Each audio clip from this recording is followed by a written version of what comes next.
மாபெரும் இந்த மதுரை மாநாட்டை தலைமையேற்று நம்ம எல்லாம் வழிநடத்தி கொண்டிருக்கும் நம்மளுடைய கழக தலைவர் அண்ணன் விஜய் அவர்களே மற்றும் இங்கே வருகை புரிந்திருக்கும் அனைத்து தொண்டர்கள் அனைவருக்கும் என்னுடைய முதற்கண் வணக்கத்தை தெரிவித்துக் கொள்கிறேன். 4 ஆண்டுகள் காட்டாட்சியை முடித்து விட்டது இந்த திமுக அரசு. விவசாயிகள் ஆரம்பித்து அரசு ஊழியர்கள் முதல் இன்றைக்கு தூய்மை பணியாளர் வரை அனைவரும் கடுமையாக நேரடியாக பாதிக்கப்பட்டுள்ள இந்த திமுக அரசால், திரு ஸ்டாலின் அவர்கள் தலைமையிலான அரசால் விவசாயிகள் ஒவ்வொரு நொடியும் பாதிக்கப்பட்டார்கள். இன்றைக்கு நேற்று பார்த்திருப்போம் தூய்மை பணியாளர் வரைக்கும் எவ்வளவு பாதிக்கப்பட்டார்கள் என்று. எத்தனை நாட்கள் நாம் இதே மாதிரி புலம்பிக்கிட்டு இருப்போம்? இதற்கெல்லாம் ஒரு விடை வேண்டாமா?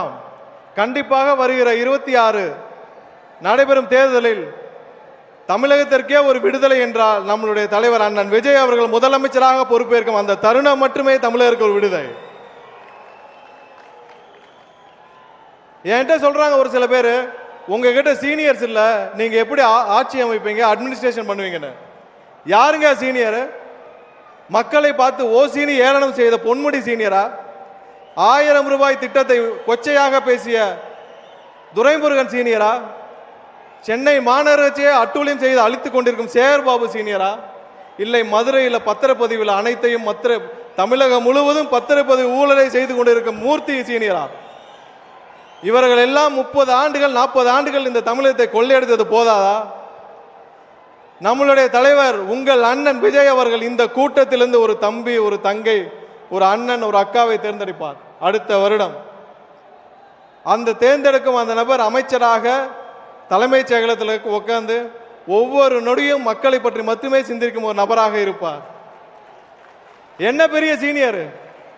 அப்படி என்ன பெரிய சீனியர்? ஒருத்தருக்கும் இங்க இருக்கிற துறையை பத்தி எதுவுமே தெரியாது. ஆனால் நம் தலைவர் அண்ணன் விஜய் அவர்கள் தேர்ந்தெடுக்கும் இங்க இருக்கிற ஒரு தம்பி, தங்கை, அண்ணன், அக்கா அவர்கள் 3 வாரத்தில் அந்த துறையை பற்றி தெரிந்து கொள்வார். 4 வாரத்திலிருந்து என்ன செயல் திட்டம்னு முடிவு பண்ணி டெலிவர் பண்ண ஆரம்பிப்பார். நாட்டை பற்றி சிந்திக்கும் ஒரு நபர் கண்டிப்பாக அமைச்சரவையில் உட்கார வைக்கணும்னா அது அண்ணன் விஜய் அவர்களால் மட்டுமே முடியும். என்னிடம் ஒருவர் கேட்டார், நம்ம ஊர்ல வேலை பார்க்குற ஒரு அக்கா கேட்டுச்சு ஒரு 3 மாசத்துக்கு முன்னாடி, அண்ணன் எலெக்ஷன் அப்ப கட்சிக்காரங்கெல்லாம் காசு கொடுப்பாங்க, அதெல்லாம் வாங்கிட்டு விஜய்க்கு ஓட்டு போட்டா அவங்களுக்கு தெரிஞ்சிருமான்னு. அப்பதான் ஒரு விஷயம் எனக்கு புரிஞ்சுது. 3 மாசத்துக்கு முன்னாடியே தமிழகத்துடைய அக்கா மாதிரி தாய்மார் மாதிரி பல பேர் தயாராகிட்டாங்க.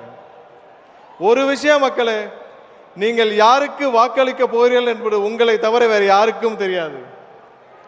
ஏழை மக்களை மிரட்டி 500 1000க்கு வாங்க முடியும் என்று நினைப்பவர்கள் யாராலும் இனிமேல் அதை செய்ய முடியாது. தமிழக வெற்றி கழகம் ஒரு கட்சி மட்டுமல்ல, அது ஒரு தலைமுறைக்கான எமோஷன். 40-50 ஆண்டுகளுக்கு அப்புறம் இந்த தலைமுறையே மாற்றி அமைக்க போகும் எமோஷன், அடுத்த தலைமுறையை காப்பாற்ற போகும் ஒரு எமோஷன். இந்த தருணத்தை விட்டால் அதுக்கப்புறம் நம்ம யாராலும் மீண்டும் இந்த தருணத்தை கொண்டு வர முடியாது. கடைசியாக ஒண்ணே, அடுத்த வருடம் தமிழகம் முழுவதும் வெற்றி பேரணியில் திளைக்கும் பொழுது, தமிழகம் முழுவதும் வெற்றியாக அண்ணன் விஜய் அவர்கள் முதலமைச்சராக பொறுப்பேற்ற பிறகு, அதுதான் உண்மையான தமிழக மக்களுடைய வெற்றி பேரணி. அந்த வெற்றி பேரணி தமிழகம் முழுவதும் திளைக்கும் பொழுது அந்த வெற்றி மாநாடு இதே மதுரையில் வைக்க வேண்டும் என்று தலைவர் அவர்களிடம் உங்கள் சார்பாக நான் கோரிக்கை வைத்து இந்த வாய்ப்பை வழங்கிய தலைவருக்கும் உங்கள் அண்ணனுக்கும் என்னுடைய நன்றியை தெரிவித்துக் கொண்டு விடைபெறுகிறேன். நன்றி, வணக்கம்.